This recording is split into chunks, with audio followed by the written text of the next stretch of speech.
Good morning, student. Today we want to continue previous lecture. Cell is a basic unit of life. ठीक है, तो last class में अपन prokaryotic cell को देखे थे कि प्रोकैरियोटिक सेल में क्या क्या कंडीशन है. ठीक है, और प्रोकैरियोट में ऑलमोस्ट प्रोकैरियोट का मतलब क्या होता है और प्रोकैरियोट में क्या क्या कैरेक्टर वगैरह होते हैं. तो ये सब जो अपन जो फोकस किए थे लास्ट क्लास में. ठीक है, तो आज उसी लेक्चर को जो है कंटिन्यूस कर रहे हैं और आज देखेंगे कि यूकैरियोटिक सेल क्या है. ठीक है, और यूकैरियोटिक में क्या कैरेक्टर है. ठीक है, और कैसे जो है क्वेश्चन जो निकलता है. ठीक है, तो स्टार्ट करते हैं हम. यूकैरियोटिक सेल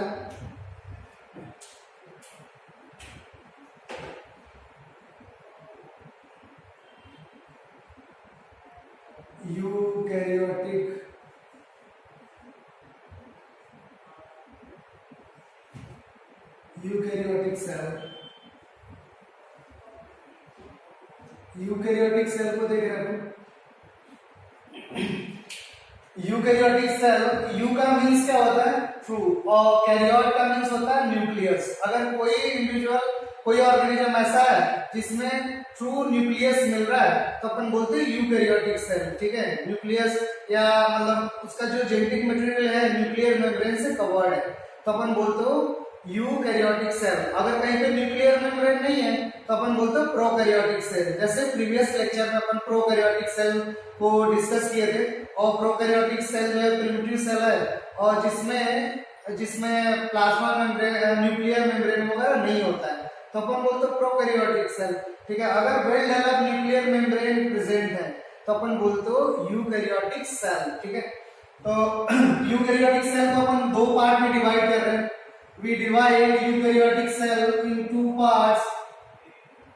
सबसे पहले डिवाइड करने से पहले अपन इससे रिलेटेड कुछ लार्जर सेल, लॉन्गेस्ट सेल इन लोगों को देख लेते हैं.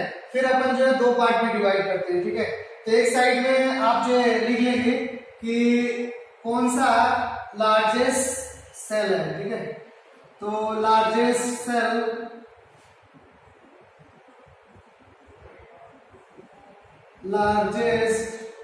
सेल क्या लिख रहे हैं अपन? तो एनिमल के केस लिखेंगे तो क्या बोलेंगे? ऑस्ट्रिच एग बोलेंगे. ठीक है, ऑस्ट्रिच एग को बोल रहे हो लार्जेस्ट सेल. और अगर प्लांट के केस में लार्जेस्ट सेल को अपन लिख रहे हैं लार्जेस्ट सेल तो किसका एग्जांपल बनाएंगे अपन प्लांट सेल में? तो साइकस ओव्यूल को. ठीक है, साइकस ओव्यूल या ओव्यूल ऑफ साइकस का ओव्यूल मतलब साइकस क्या है? एक प्लांट है, जिम्नोस्पर्म का मेंबर है. अपन बड़े क्लास में जाएंगे तो प्लांट को दो पार्ट में डिवाइड करेंगे. जिम्नोस्पर्म हायर प्लांट को, जिम्नोस्पर्म और एंजियोस्पर्म. तो यहाँ पे साइकस में लिख रहा हूं ये प्लांट है. ठीक है, और अपन बोलते हैं जिम्नोस्पर्म का मेंबर है साइकस. ठीक है, ओव्यूल के बारे में आप समझ पा रहे हो. ओव्यूल एक प्लांट का फीमेल पार्ट होता है. ठीक है, ओव्यूल.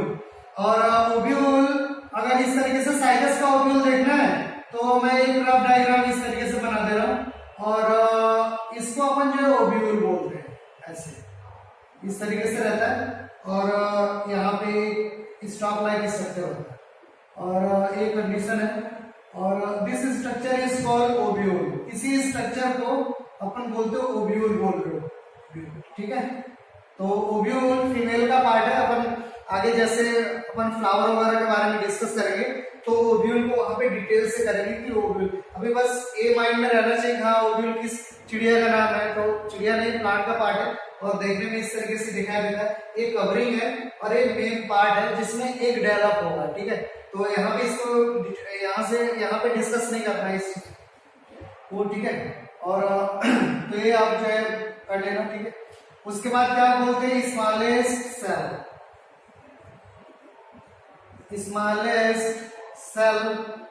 तो स्मॉलेस्ट सेल कौन सा होगा? दुनिया का सबसे छोटा सेल. मैं ओव्यूल को थोड़ा हटा रहा हूं. ठीक है, मैं इसको हटा दूंगा. तो स्मॉलेस्ट सेल क्या होगा, तो अपन बोल रहे हो कि माइकोप्लाज्मा। माइकोप्लाज्मा, अपन माइकोप्लाज्मा के बारे में पढ़ चुके हैं कि स्मॉलेस्ट सेल है, 0.3 to 0.5 माइक्रोन मीटर इसका जो है डायमीटर है, ठीक है, सॉरी डायमीटर बोल रहा हूँ, साइज है, ठीक है, स्मॉलेस्ट सेल। अगर मैं लॉन्गेस्ट सेल की बात करूं, लॉन्गेस्ट सेल, तो लॉन्गेस्ट सेल कौन सा होगा, आप जो ये समझ पा रहे हो, तो अपन बोलते हैं नर्व सेल।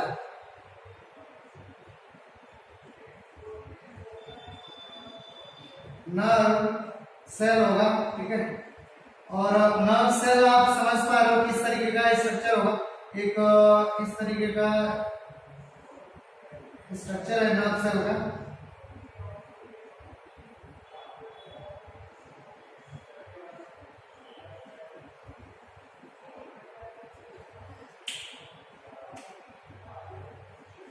इसमें कवरिंग होता है और यहाँ पे इस तरीके से फाइबर वगैरह निकले रहते हैं जो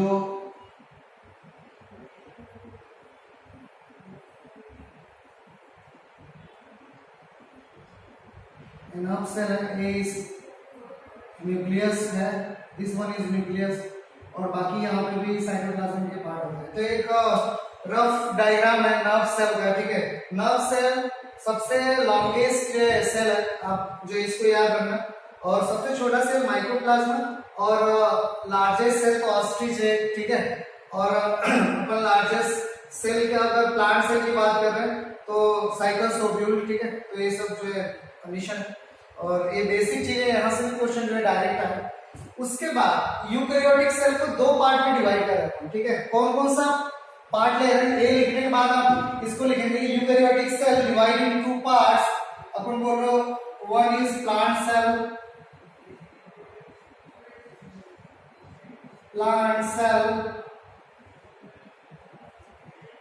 another one is animal cell.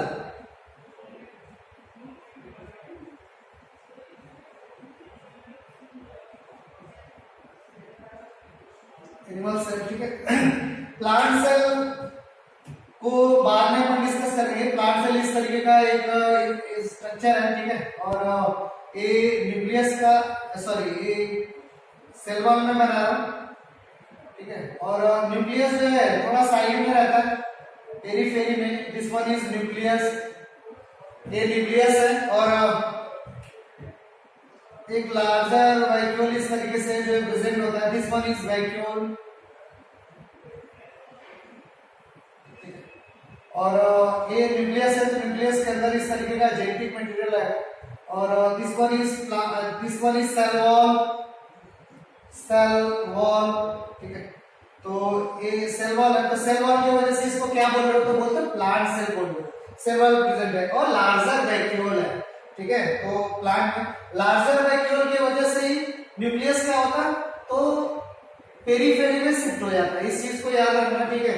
तो आपको दोनों में डिफरेंस करने में जो हेल्प मिलेगा। और भी प्लांट सेल की कुछ खास बातें हैं, प्लास्टिड वगैरह या क्लोरोप्लास्ट वगैरह मिलता है। जब प्लांट सेल को डिस्कस करेंगे तो अपन वहां पे डिटेल से करेंगे, ठीक है। तो अभी एनिमल सेल को अपन जो फोकस कर रहे हैं कि एनिमल सेल में क्या क्या कंडीशन है, तो मैं उसको जो है बना रहा हूँ। एनिमल सेल को मैं इन लोगों को हटा रहा हूँ यहाँ से।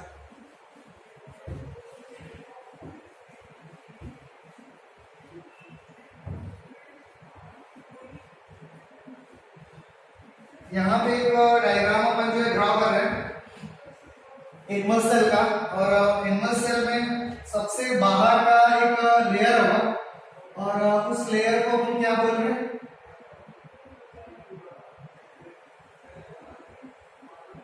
सबसे बाहर का इस तरीके का लेयर है, दिस लेयर इज कॉल्ड। तो इस लेयर को क्या बोलेंगे, तो अपन बोलेंगे प्लाज्मा मेम्ब्रेन। प्लाज्मा मेम्ब्रेन,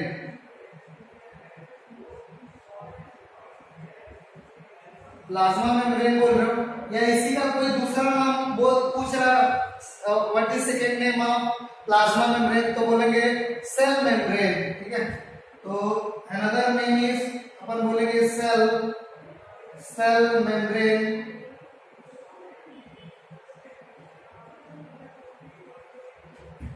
और अगर तीसरा नाम पूछ दिया तो अपन बोलेंगे प्लाज्मा लेमा। प्लाज्मा लेमा बोल रहे हो, प्लाज्मा लेमा, ठीक है। तो इस तरीके से आपको सब नाम याद होना चाहिए। तो आउटर बाउंड्री किसका बना है? प्लाज्मा मेम्ब्रेन का, ठीक है। और नेक्स्ट वन इज, तो अंदर की ओर यहाँ पे न्यूक्लियस है,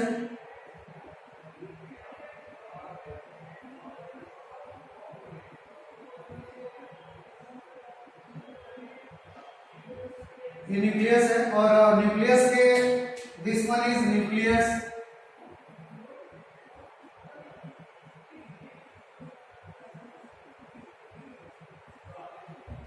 और न्यूक्लियस के अंदर इस तरीके का जेनेटिक मटेरियल है, डीएनए वगैरह, जेनेटिक मटेरियल।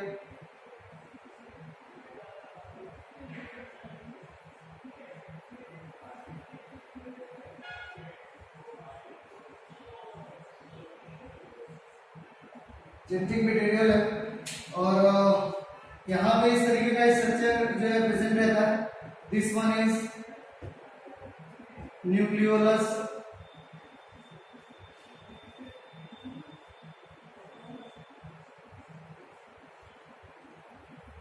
न्यूक्लियोलस, ठीक है। और अनदर, अब इसके अंदर मैं सेल ऑर्गेनेल्स को ड्रॉ कर रहा हूं इस तरीके का। तो इस सेल ऑर्गेनेल्स को क्या बोलेंगे? This one is ER. कुछ सेल ऑर्गेनेल्स को मैं ड्रॉ कर दे रहा हूं, ठीक है। तो इसको बोलते हैं ईआर। ईआर का मीन्स क्या होगा? Endoplasmic reticulum. Endoplasmic reticulum.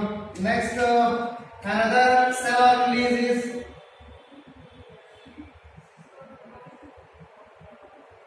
इस तरीके का स्ट्रक्चर है। This one is Golgi body.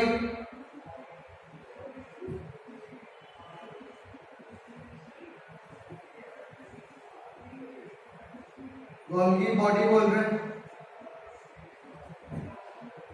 Next, इस तरीके का ऑलमोस्ट सेल ऑर्गेनेल रहता है। This one is lysosome.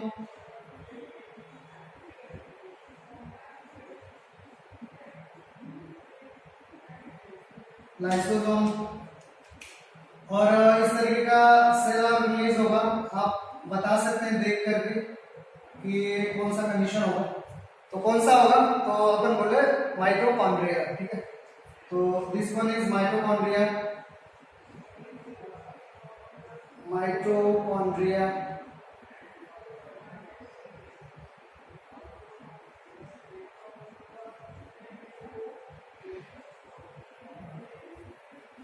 ठीक है। और इस तरीके का भी स्ट्रक्चर जो है कई जगह मिलता है। This one is ribosome. Ribosome, SOME, ribosome. और किस टाइप का राइबोसोम होगा? तो अपन बोलते हो 80S। 80S, ठीक है। S का मीन्स होता है स्वेटबर्ग कांस्टेंट या सेडिमेंटेशन कोएफिशिएंट। आगे जब मैं राइबोसोम को बोलूंगा, राइबोसोम, तो इसको जो है वहां पे और क्लियर जो है समझना है कि राइबोसोम कितने टाइप से होता है। तो राइबोसोम दो टाइप से होता है। अपन बोलते हो 80S और 70S, ठीक है। तो साइटोप्लाज्म में जो राइबोसोम है वो 80S टाइप का है, और जो माइटोकॉन्ड्रिया वगैरह में राइबोसोम मिलता है वो 70S टाइप का होता है। तो जब राइबोसोम को पढ़ेंगे अलग से डिटेल से, तो इनके बारे में अपन जो है डिस्कस करेंगे, ठीक है। तो मतलब कुछ चीजों को मैं यहाँ पे ड्रॉ किया हूँ अपन। और वैक्यूल वगैरह को बना सकते हैं, smaller vacuole but more in number, ठीक है। वैक्यूल यहाँ पे छोटे छोटे रहते हैं लेकिन ज्यादा नंबर में रहते हैं वैक्यूल। वैक्यूल अपन लिख रहे हैं, ठीक है। और यहाँ पे वैक्यूल क्या है? Single in number, larger in size, ठीक है। लेकिन यहाँ पे वैक्यूल क्या है? Smaller in smaller in size more in number, ठीक है। तो ये सब आपको समझ में आ गया ऑलमोस्ट क्या क्या जो है एक सेल के अंदर है, एनिमल सेल के अंदर। कुछ चीजों को मैं यहाँ पे ड्रॉ नहीं किया हूँ, लेकिन जो इम्पोर्टेंट चीजें उन्हीं को मैं यहाँ पे रखा हूँ, ठीक है। तो सबसे पहले अपन क्या यहाँ पे डिस्कस करेंगे, तो सबसे पहले अपन जो है क्या डिस्कस करने वाले हैं, तो अपन बोलते हो सबसे पहले सेल किससे कवर्ड है, ठीक है। तो किससे कवर्ड है, क्या बोल रहे हो, तो अपन बोल रहे हो माइक्रो प्लाज्मा मेम्ब्रेन से कवर्ड है, मींस एक आउटर बाउंड्री है जिसको प्लाज्मा मेम्ब्रेन बोल रहे हो। ये आउटर बाउंड्री, जो आउटर बाउंड्री है इसको अपन जो है डिस्कस करेंगे, और यही जो है एनिमल सेल का कवरिंग है, ठीक है, प्लाज्मा मेम्ब्रेन। तो सबसे पहले प्लाज्मा मेम्ब्रेन को ले रहे हैं, फिर अपन जो है ईआर वगैरह को लेके गोल्गी बॉडी 1 बाय 1 करके लेके चलेंगे। तो प्लाज्मा मेम्ब्रेन से क्वेश्चन पूछ रहा है, कई बार क्वेश्चन आया है प्लाज्मा मेम्ब्रेन से, तो प्लाज्मा मेम्ब्रेन के बारे में देखते हैं, ठीक है। तो हेडिंग क्या बनेगा हम लोग का, तो हेडिंग बनेगा प्लाज्मा मेम्ब्रेन, ठीक है।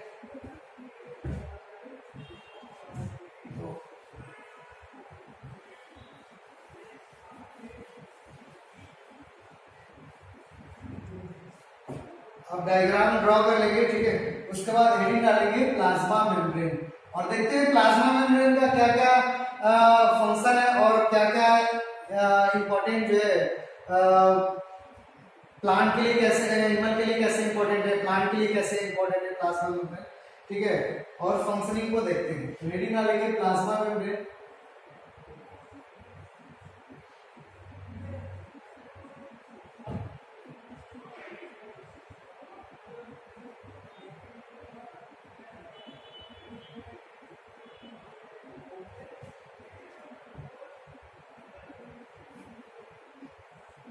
प्लाज्मा मेम्ब्रेन हेडिंग डालेंगे, ठीक है, लिखेंगे पॉइंट में plasma membrane point, it is outer boundary of cell, तो सेल का आउटर बाउंड्री है, ठीक है।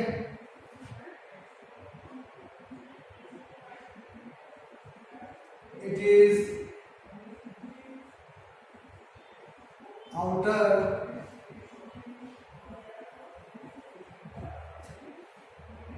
boundary of cell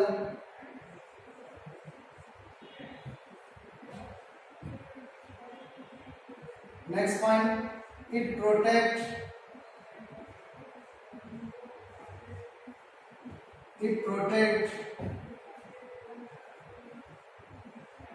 inner part of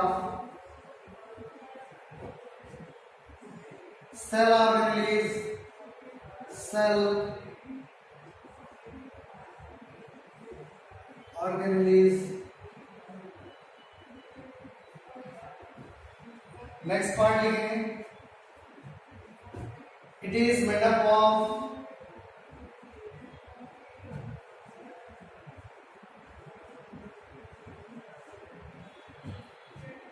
phospholipid,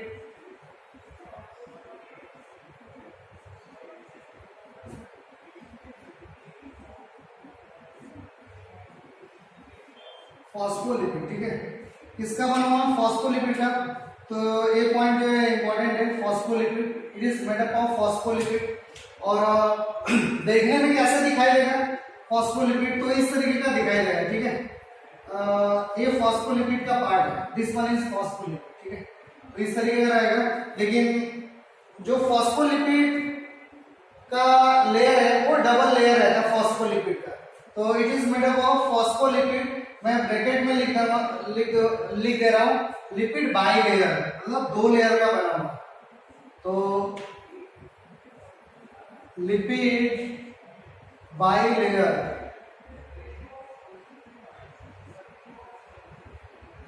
ठीक है। तो लिपिड बाई लेयर का है, फॉस्फोलिपिड का 2 लेयर है, तो इसीलिए अपन बोल रहे हो लिपिड बाई लेयर, ठीक है। मीन्स क्या होगा कि अगर मान लो कि अपन जो आउटर बाउंड्री इस तरीके से दिखा रहे हैं, इस तरीके से, तो रियल में लाइन नहीं रहता, ये रियल में इस तरीके से बना होता है, ऐसे इस तरीके से, और इस तरीके से रहता है। तो जो ये पूरा का पूरा जो है प्लाज्मा मेम्ब्रेन है, इस तरीके से जो भी आएगा तो ये प्लाज्मा मेम्ब्रेन होगा। तो प्लाज्मा मेम्ब्रेन किसका बना है? फॉस्फोलिपिड का। और कितना लेयर है? 2 लेयर, तो बोलते हो लिपिड बाई लेयर, ठीक है। और फॉस्फोलिपिड में किस तरीके का पार्ट रहता है? अगर फॉस्फोलिपिड को नॉर्मली अपन बोल रहे हो तो इस तरीके से पार्ट रहता है फॉस्फोलिपिड का। दिस वन इज फॉस्फोलिपिड, ठीक है। और फॉस्फोलिपिड का ये जो पार्ट है इसको बोलते हैं हेड बोलते हैं। दिस वन इज हेड और दिस वन इज टेल बोल रहे हो, ठीक है। तो एक पार्ट हेड होता है और दूसरा पार्ट जो है टेल को अपन बोलते हो। हेड का जो नेचर है वो वाटर को अट्रैक्ट करने वाला है, वाटर को अपने पास खींचने वाला है, ठीक है। तो हेड का जो नेचर होगा, मैं इसको हटा रहा हूं, हेड का नेचर, अगर हेड जो है वाटर को अट्रैक्ट कर रहा है, ठीक है, इस कैरेक्टर को क्या बोलेंगे? हाइड्रोफिलिक, ठीक है, वाटर लवर। तो हेड का नेचर कैसा है? तो अपन बोल रहे हो हाइड्रोफिलिक,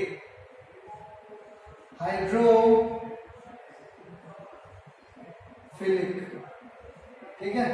और टेल का नेचर कैसा है? वाटर को दूर भगाने वाला, तो क्या होगा? हाइड्रोफोबिक, वाटर से हेट करने वाला। तो टेल का नेचर कैसा होगा? तो अपन बोलेंगे हाइड्रोफोबिक। फोबिक का मीन्स क्या होता है? डर जाना। जैसे हाइड्रोफोबिया, किसी चीज से मतलब वाटर से डरना, हाइड्रोफोबिया, ठीक है।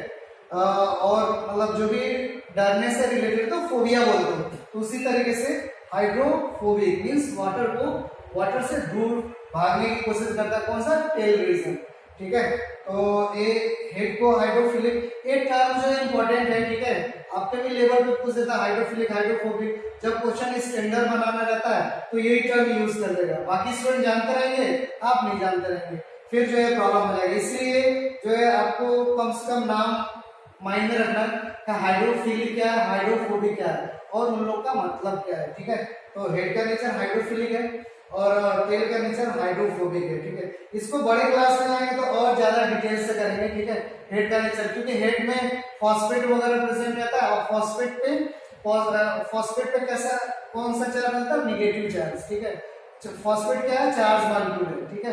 तो ये वाटर और फॉस्फेट में क्या ऑक्सीजन वगैरह है, तो ऑक्सीजन क्या है? हाईली रिएक्टिव मॉलिक्यूल है। तो वाटर क्या करता है? ऑक्सीजन से बाइंड अप होता है, ठीक है। और हेड जो भी टेल है वो किसका बना है? हाइड्रोकार्बन का, CH हाइड्रोकार्बन का बना हुआ है, यानी कि ऑयल लाइक जो नेचर शो कर रहा है, ऑयल लाइक। तो इसीलिए अगर कोई ऑयल है उसमें वाटर डालेंगे तो ऑयल क्या करेगा? वाटर को रिपेल करेगा, ठीक है। तो टेल का भी नेचर मतलब जो ऑयल लाइक रहता है, क्योंकि सेम टू सेम जो है टेल का कंपोजिशन है हाइड्रोकार्बन का बना हुआ है, मींस हाइड्रोजन कार्बन। तो हाइड्रोकार्बन मॉलिक्यूल कैसे रहते हैं? हाईली रिड्यूस, अपने आप को दूर भगाएंगे, ठीक है, यानी कि वाटर से अपने आप को दूर रखेंगे, ठीक है। तो इन लोगों को अपन आगे डिस्कस डिटेल से करेंगे। तो हेड है और टेल है, फॉस्फोलिपिड का ये मतलब हेड और टेल रहते हैं, ये मतलब होता है, ठीक है। और प्लाज्मा मेम्ब्रेन का क्या क्या फंक्शन है, मैं और मतलब जो है फंक्शन जो बता दे रहा हूँ, ठीक है। प्लाज्मा मेम्ब्रेन सेल ऑर्गेनेल्स के ऊपर भी रहता है, जैसे माइटोकॉन्ड्रिया, लाइसोसोम, गोल्गी बॉडी या वगैरह, ये सब न्यूक्लियस सब किससे कवर्ड है? ये भी प्लाज्मा मेम्ब्रेन के कवर्ड है, ठीक है। प्लाज्मा मेम्ब्रेन से जो है कवर्ड है, ये नहीं कि केवल सेल का बाउंड्री प्लाज्मा मेम्ब्रेन का बना हुआ नहीं, सेल ऑर्गेनेल्स का जो भी कवरिंग है ना, ये भी मेम्ब्रेन का बना हुआ है, प्लाज्मा मेम्ब्रेन का बना हुआ है, ठीक है। प्लाज्मा मेम्ब्रेन में और पॉइंट लिखेंगे, प्लाज्मा मेम्ब्रेन में सेल सीलिंग कैपेसिटी होती है। अगर कहीं से प्लाज्मा मेम्ब्रेन इस तरीके से ब्रेक डाउन होगा तो हो गया, तो क्या करेगा? अपने आप को सील कर लेगा, फिर जो है उससे ज्वाइंट हो जाएगा, उसमें किसी चीज की जरूरत नहीं पड़ेगी। तो उस पॉइंट को हम जो है मेंशन कर रहे हैं। Next point,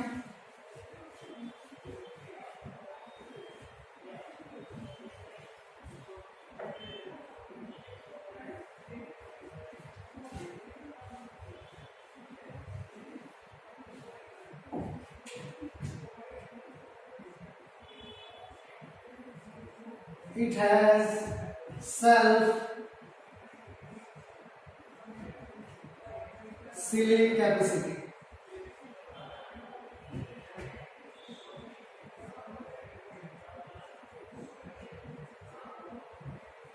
It has self sealing capacity.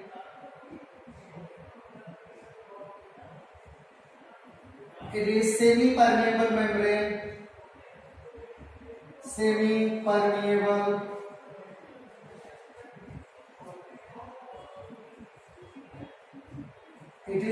it is semi permeable membrane. Semi permeable membrane का मतलब क्या है कि जिस मॉलिक्यूल को सेल के अंदर मतलब बाहर से जिस मॉलिक्यूल को अंदर लेना चाहिए वही मॉलिक्यूल जाएगा, या अंदर से जिस मॉलिक्यूल को बाहर फेंकना चाहिए वो अंदर से बाहर की ओर आएगा, तो उसको बोलते हैं सेमी परमेएबल मेम्ब्रेन।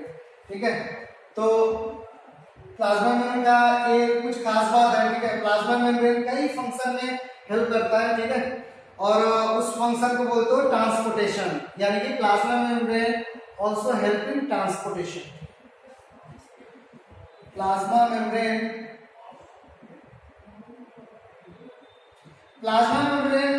के केस में ट्रांसपोर्टेशन तो थोड़ा रुक के लिख लेंगे।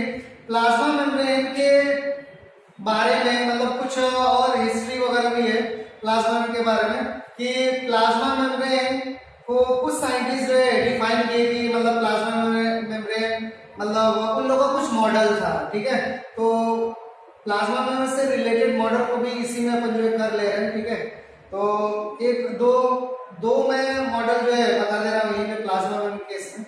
ठीक है, एक को बोलते हैं रॉबर्टसन मॉडल। रॉबर्टसन एक साइंटिस्ट है, तो उसने भी एक मॉडल दिया, और सबसे जो फेमस मॉडल है उसको बोलते हो फ्लूइड मोज़ेक मॉडल। ठीक है, तो सिंगर एंड निकोलसन का मॉडल है, तो प्लाज्मा मेम्ब्रेन के केस में ही कर दे रहे, फिर ट्रांसपोर्टेशन को कर देंगे और फिर उसका फंक्शन वगैरह जो अपन जो है बताएंगे। ठीक है, तो यहाँ पे प्लाज्मा मेम्ब्रेन के केस में बोल दे रहे रॉबर्टसन मॉडल,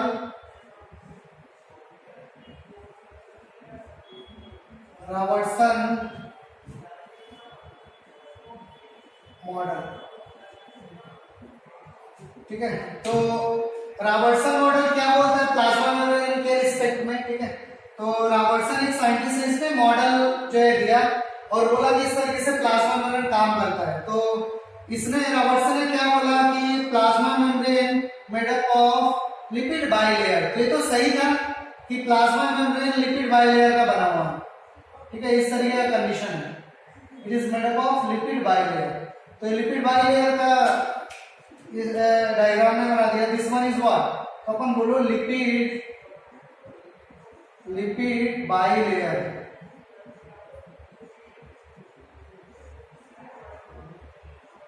ठीक है, तो लिपिड बाइलेयर है, और उसने बोला कि लिपिड जो बाइलेयर है ना, इसकी प्लाज्मा मेम्ब्रेन की जो थिकनिंग है, जो मोटाई है, जो थिकनिंग है, वो 75 एंगस्ट्रॉम होता है। ये तो सही था कि प्लाज्मा मेम्ब्रेन का जो थिकनिंग है 75 एंगस्ट्रॉम, ये क्लियर था। ठीक है, ये क्वेश्चन भी पूछता है कि प्लाज्मा मेम्ब्रेन कितना थिक है, तो 75 एंगस्ट्रॉम। ठीक है, ये रॉबर्टसन का मॉडल फेल हो गया, उतना चल नहीं पाया। क्यों रॉबर्टसन का मॉडल फेल हो गया? Robertson can not explain how charge molecule move from outside inside और इनसाइड टू आउटसाइड। रॉबर्टसन ने ये नहीं बता पाया, ये नहीं एक्सप्लेन कर पाया कैसे चार्ज मॉलिक्यूल बाहर से अंदर की ओर आएंगे और अंदर से बाहर। जैसे चार्ज मॉलिक्यूल को जाना, जैसे Na+ में लिख दिया, Cl- लिख दिया, Ca2+ लिख दिया कैल्शियम। ठीक है, तो चार्ज मॉलिक्यूल कैसे, अगर ये मैं आउटसाइड ले रहा हूं, आउटसाइड, तो इसको मैं क्या लूंगा, इनर साइड। ठीक है, इनर क्या साइड। तो रॉबर्टसन मॉडल में ये एक्सप्लेन हो पाया, सबसे बड़ा ड्रॉबैक था कि चार्ज मॉलिक्यूल कैसे जो है आउटसाइड से इनसाइड आएंगे। ठीक है, यानी कि बाहर से अंदर की ओर या अंदर से बाहर की ओर कैसे चार्ज मॉलिक्यूल मूव करेगा। ठीक है, तो ये जो है रॉबर्टसन का ड्रॉबैक हो, तो ये चार्ज मॉलिक्यूल क्रॉस नहीं कर पाए और इसके बारे में एक्सप्लेन भी नहीं कर पाया रॉबर्टसन ने, तो ये क्या होगा, फेल हो गया। ठीक है, तो फेल होने का एक रीजन आपको पता चल गया है। इसके बाद एक दूसरा मॉडल आया जो पूरी दुनिया में सबसे ज्यादा एक्सेप्ट किया गया कि हाँ यार ये मॉडल जो है एकदम मतलब सही है, और आज भी अपन उसी मॉडल को जो है अपन पढ़ते हैं। और प्लाज्मा मेम्ब्रेन से रिलेटेड दूसरा मॉडल है, उस मॉडल को बोलते हो फ्लूइड मोज़ेक मॉडल। ठीक है, तो प्लाज्मा मेम्ब्रेन में दूसरा मॉडल देख लेते, फिर प्लाज्मा मेम्ब्रेन का और जो है फंक्शन जो है फोकस करें। इसको मैं यहां से डाल रहा हूं।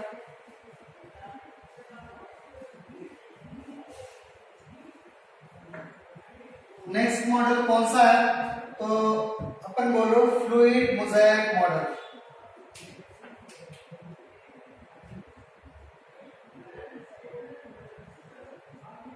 Fluid mosaic model, fluid mosaic model है। फ्लूइड मोज़ेक मॉडल कौन दिया, fluid mosaic model given bye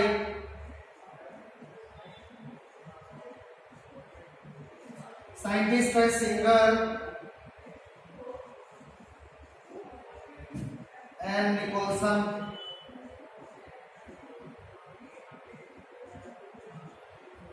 singer and Nicolson ने दिया fluid mosaic model.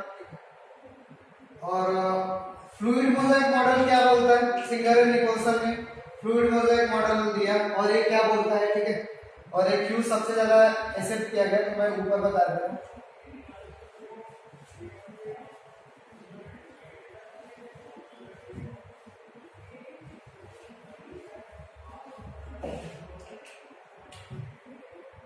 Fluid mosaic Singer and Nicolson का जो फ्लूइड मोज़ेक मॉडल था,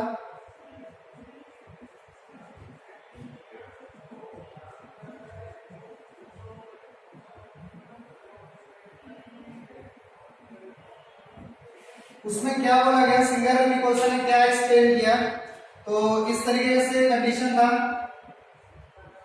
ये लिपिड बाइलेयर है, ठीक है, इतना तो क्लियर हो रहा है। This one is lipid bilayer. Thickening तो सही था, कितना ठीक है, तो क्या बोलेंगे 75 है इसमें, वो तो रॉबर्टसन एक्सप्लेन कर दिया, ठीक है। तो इस तरीके से कंडीशन था और ये लिपिड बाइलेयर है, लिपिड बाइलेयर।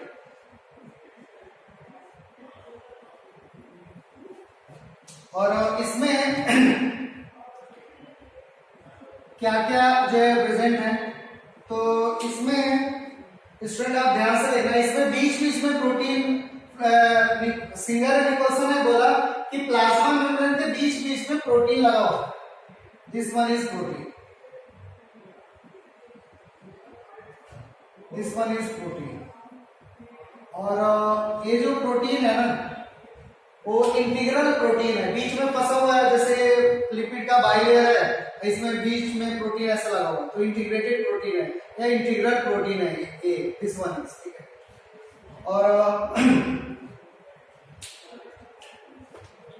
इसको अपन बोलते हो इंटीग्रल प्रोटीन।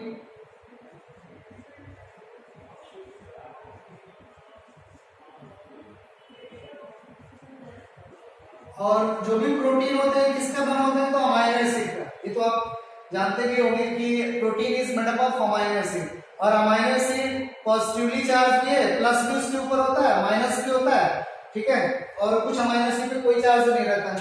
तो अगर अपन ये बोल रहे हो कि यहाँ पे कोई चार्ज मॉलिक्यूल इस तरीके से प्रेजेंट है, जैसे सोडियम है प्लस इस पे रहता है, क्लोराइड है माइनस चार्ज रहता है, कैल्शियम है Ca2 प्लस, इस पर प्लस चार्ज रहता है, ठीक है, इस तरीके से चार्ज मॉलिक्यूल है, ठीक है। तो कभी भी लिपिड से चार्ज मॉलिक्यूल पास नहीं होंगे, ठीक है, कुछ भी हो जाए लिपिड मॉलिक्यूल, क्योंकि लिपिड मॉलिक्यूल न्यूट्रल मॉलिक्यूल है, रिड्यूस मॉलिक्यूल है, वो तो रिएक्ट नहीं करेगा, तो इसलिए पास नहीं होंगे। अगर मैं इसको आउटसाइड ले रहा हूं, आउटसाइड, तो ये कौन सा साइड होगा, तो अपन बोलो इनर साइड। तो अब क्या होता है कि प्रोटीन जो है अमाइनो एसिड का बना होता है, अमाइनो एसिड की चार्ज मॉलिक्यूल है, ठीक है। तो अगर इस अमाइनो एसिड पे अपन जो है अगर बोल सकते हैं कि ये प्रोटीन जो है कई सारे अमाइनो एसिड का मिलकर बना, और इस अमाइनो एसिड पे नेगेटिवली चार्ज अमाइनो एसिड, इस तरीके से नेगेटिव, तो नेगेटिव किसको खींच के लाएगा, तो अपन बोलते पॉजिटिव मॉलिक्यूल को खींच के लाएगा, इसको खींच के लाएगा। और अब Na क्या हो गया, अंदर की ओर आ गया, Na, ठीक है, और भी अंदर जो है रहेंगे, और फिर ये फाइनल आउटसाइड से इनसाइड जो है मूव करके आएगा, ठीक है। और इसी तरीके से अगर ये निगेटिव है तो इस अमीनो एसिड पे अगर मैं पॉजिटिवली चार्ज बोल रहा हूँ तो पॉजिटिव किसको किसके लगा, निगेटिव को, तो कोलाइड भी क्या अंदर। इस तरीके से चार्ज मॉलिक्यूल आउटसाइड से इनसाइड जो मूव करके आते हैं, किसके हेल्प से, with the help of protein molecule. इसी को रॉबर्टसन ने एक्सप्लेन नहीं कर पाया। कौन एक्सप्लेन कर पाया, तो सिंगर एंड निकोलसन ने इसको एक्सप्लेन कर पाया कि how charge molecule enter from outside to inside और इनसाइड टू आउटसाइड। ठीक है, तो इसका आंसर क्या था, charge molecule only enter with help of protein. ठीक है, और इसको सिंगर एंड निकोलसन ने अच्छे से डिफाइन किया कि कैसे चार्ज मॉलिक्यूल आ रहा है। ठीक है, तो इतना आपको समझ में आ गया, इतना तो मतलब थोड़ा सा माइंड में गया होगा। दूसरा क्वेश्चन, इतना ये तो खत्म हो गया। दूसरा क्वेश्चन, इसको फ्लूइड मोज़ाइक मॉडल क्यों बोलते हैं, फ्लूइड मोज़ाइक मॉडल। तो सिंपल सा आंसर है, अगर आपसे भी कोई पूछ दिया कि why it's called fluid mosaic model, ठीक है, तो फ्लूइड का रिलेशन किससे, फॉस्फोलिपिड से। फॉस्फोलिपिड जो लिपिड मॉलिक्यूल है वो क्या रहता है, फ्लूइड, फ्लूइड टाइप का रहता है। ठीक है, तो उसका रिलेशन, लिपिड मॉलिक्यूल का रिलेशन फ्लूइड से। एक क्लियर हो गया, कोई बोला फ्लूइड का यहाँ पर रिलेशन किससे, तो लिपिड मॉलिक्यूल से। दूसरा, मोज़ाइक का रिलेशन किससे है, तो मोज़ाइक का मींस होता है डिफरेंट पैच, मतलब एक ही जगह पे अलग अलग पैच दिखाई दो। जैसे मैं एक मतलब सिंपल वे में समझाने की कोशिश कर रहा हूँ। जैसे एक कोई मतलब एरिया है और यहाँ पे ब्लैक कलर है, और इसको अगर मान लो पहले तो इस तरीके से कोई एरिया है, इस तरीके से कोई एरिया है, तो इसको तो अपन मोज़ाइक नहीं बोलेंगे ना, क्योंकि ये तो मोज़ाइक नहीं है, नॉर्मल मतलब जो एक कंडीशन है, मोज़ाइक नहीं है। अगर मान लो इसी एरिया में कुछ चीजें मतलब जो ब्लू है, कुछ चीजें ब्लैक है, इस तरीके से कुछ चीजें रेड है, मतलब एक ही जगह पे डिफरेंट पैच मिल रहा है, तो इस कंडीशन को क्या बोलेंगे कि मोज़ाइक अपीयरेंस दे रहा है, mosaic, this one is mosaic condition. ठीक है, तो मोज़ाइक समझ में आ गया कि मोज़ाइक का मींस क्या होता है। एक लाइन में बोलना है तो बोलेंगे different patch in one place. तो यहाँ पे कहाँ पे डिफरेंट पैच मिल रहा है, तो अब आंसर आपको क्लियर हो गया होगा। ठीक है, देखिए यहाँ पे क्या है, ए लिपिड मॉलिक्यूल है, अनदर वन इज प्रोटीन, फिर लिपिड, फिर प्रोटीन, फिर लिपिड, फिर प्रोटीन, मींस एक ही जगह पे डिफरेंट पैच मिल रहा है, लिपिड का, फिर प्रोटीन का, लिपिड प्रोटीन, इस तरीके से। तो ये कैसा अपीयरेंस देगा, तो बोलते हैं मोज़ाइक अपीयरेंस। ठीक है, तो फ्लूइड का मींस क्या हुआ, लिपिड से रिलेशन है, मोज़ाइक का मींस क्या हुआ, different patch means lipid protein, lipid protein. ठीक है, और मॉडल तो एक थॉट रहता है कि हाँ इस तरीके से होना चाहिए। ठीक है, वो थॉट, उसी को मॉडल बोल रहे हो, वो मॉडल जो है मतलब जो है पास भी हो सकता है, फेल भी हो सकता है। ठीक है, मॉडल को साइंटिस्ट जो है अप्रूवल देते हैं कि हाँ ये सही है, मतलब जो भी बोला गया, तो क्या हो जाता है, एक्सेप्ट हो जाता है, नहीं तो रिजेक्ट हो जाता है। तो मॉडल का कोई मीन्स नहीं है, ये थॉट है। ठीक है, तो आपको इतना समझ में आ गया।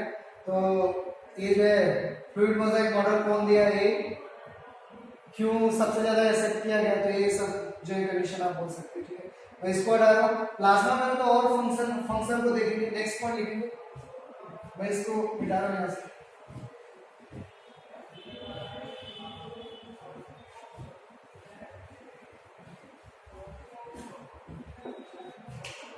प्लाज्मा मेम्ब्रेन हेल्पिंग, मैं थोड़ा शॉर्ट में लिख रहा हूँ, plasma membrane, plasma membrane PM prime minister help in transportation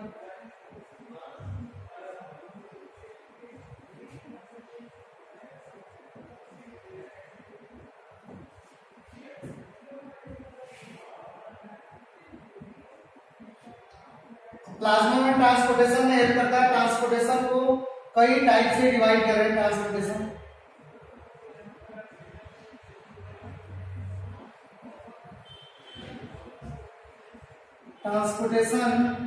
कई टाइप से हो सकता है, जैसे डिफ्यूजन,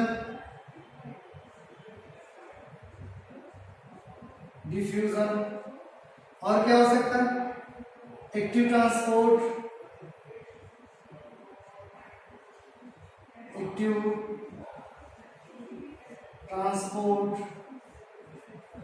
और क्या हो सकता है, ऑस्मोसिस, ठीक है। तो ये सब जो है फंक्शन है ट्रांसपोर्टेशन के जो प्लाज्मा मेम्ब्रेन करता है। और क्या हो सकता है, अगर कोई सॉलिड बाहर से अंदर आ रहा है तो बोल तो फैगोसाइटोसिस और पिनोसाइटोसिस, ठीक है। तो किसमें हेल्प करता है, तो अपन बोलते हो फैगोसाइटोसिस, फैगोसाइटोसिस। और क्या हो सकता है, अपन बोलते हो फैगोसाइटोसिस का मीन्स क्या होगा, फैगोसाइटोसिस का दूसरा नाम क्या होगा, तो अपन बोलेंगे cell eating. Next name is, क्योंकि नेक्स्ट नेम से ही कई बार क्वेश्चन पूछता है, सेल ईटिंग।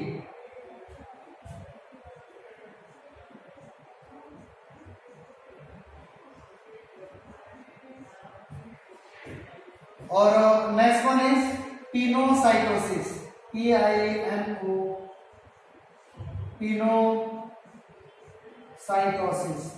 इसका मीन्स क्या होगा स्टूडेंट, तो अपन बोलेंगे सेल ड्रिंकिंग, सेल का ड्रिंकिंग।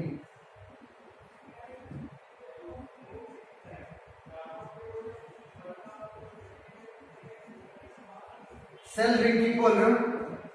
फैगोसाइटोसिस का मीन्स क्या होता है, अगर सॉलिड कोई बाहर से सेल के अंदर जा रहा है, सॉलिड चीज, तो अपन बोलते हैं फैगोसाइटोसिस, सेल ईटिंग। अगर सेल किसी लिक्विड को अपने अंदर ले रहा है, ठीक है, मतलब कोई लिक्विड बाहर था उसको सेल अपने अंदर ले रहा है, तो बोलते हैं पिनोसाइटोसिस, ठीक है। तो अगर सॉलिड को सेल अपने अंदर ले रहा है, जैसे अमीबा वगैरह सॉलिड मटेरियल को, फूड मटेरियल को लेते हैं अमीबा वगैरह, तो अपन बोलते हैं फैगोसाइटोसिस या सेल ईटिंग। अगर लिक्विड को कोई सेल अपने अंदर ले रहा है तो अपन बोलते हैं सेल ड्रिंकिंग या पिनोसाइटोसिस, ठीक है। तो ये चीजें मैं डिफ्यूजन को थोड़ा जो है एक्सप्लेन कर दे रहा हूँ और एक्टिव ट्रांसपोर्ट को, बाकी मतलब थोड़ा थोड़ा मैं अपन जो है यहाँ पे सीख ले रहे हैं कि कैसे मतलब जो है डिफ्यूजन वगैरह होता है, ठीक है। तो अपन जो पहले डिफ्यूजन को लेके चले, थोड़ा बेसिक कॉन्सेप्ट केवल अपन जो है देखेंगे यहाँ पे।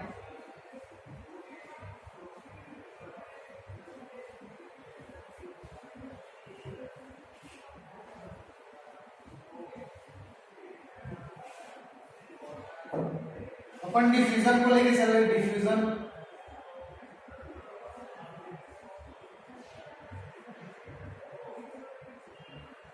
तो डिफ्यूजन को आप समझ पा रहे हो, पहले भी सुने हुए कि व्हाट मीन्स ऑफ डिफ्यूजन। तो डिफ्यूजन में क्या होता है, मॉलिक्यूल एक जगह से दूसरी जगह मूव करता है, ठीक है। तो molecule move from one place to another place. अगर मॉलिक्यूल खूब ज्यादा एक जगह पे और दूसरी जगह पे जा रहा है तो बोलते हैं डिफ्यूजन, ठीक है। जैसे अपन डिफ्यूजन का नॉर्मल अगर बेसिक एग्जांपल देना है तो परफ्यूम का बॉटल अपन दे सकते हैं, ठीक है। परफ्यूम के बॉटल के अंदर मॉलिक्यूल क्या है, परफ्यूम के मॉलिक्यूल ज्यादा है।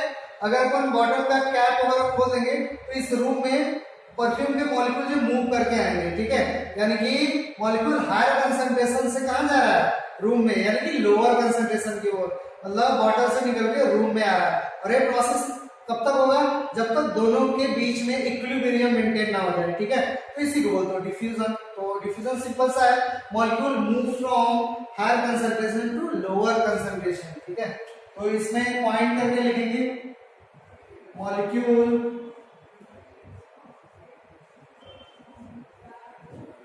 Move from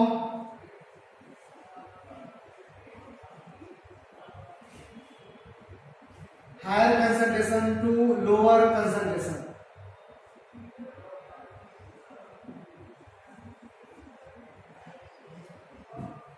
Higher concentration to lower concentration. Molecule higher concentration to lower concentration move के जा रहा है, मीन्स अगर यहाँ पे मॉलिक्यूल ज्यादा है इस तरीके से, यानी कि हायर कंसंट्रेशन में एरो से दिखा दे रहा हायर कंसंट्रेशन, तो कहाँ पे मूव करके जाएगा, लो कंसंट्रेशन में, लो कंसंट्रेशन, लो को मैं इस तरीके से एरो जहाँ पे कंसंट्रेशन है, ठीक है। तो यहाँ पे जो भी मॉलिक्यूल का मूवमेंट हो रहा है अगेंस्ट द कंसंट्रेशन हो रहा है कि अलोंग द कंसंट्रेशन हो रहा है, तो अगेंस्ट पे जा नहीं रहा है मॉलिक्यूल जहाँ पे ज्यादा है वहां से कम की ओर जा रहा है, तो अपन बोलेंगे ये molecule move along the concentration gradient, ठीक है। तो मॉलिक्यूल का मूवमेंट कैसा हो रहा है, तो molecule move along the concentration gradient, molecule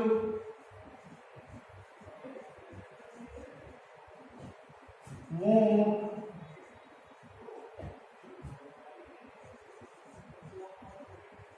along the concentration gradient.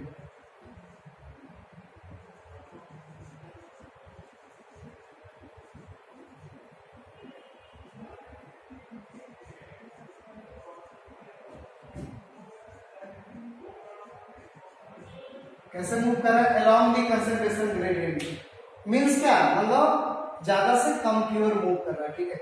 और मूवमेंट में कोई एनर्जी नहीं लग रहा है, तो एक्टिव प्रोसेस होगा या पैसिव प्रोसेस होगा?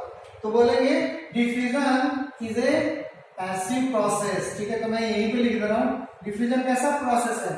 तो diffusion is a passive process means क्या, नो रिक्वायरमेंट ऑफ एनर्जी, ठीक है।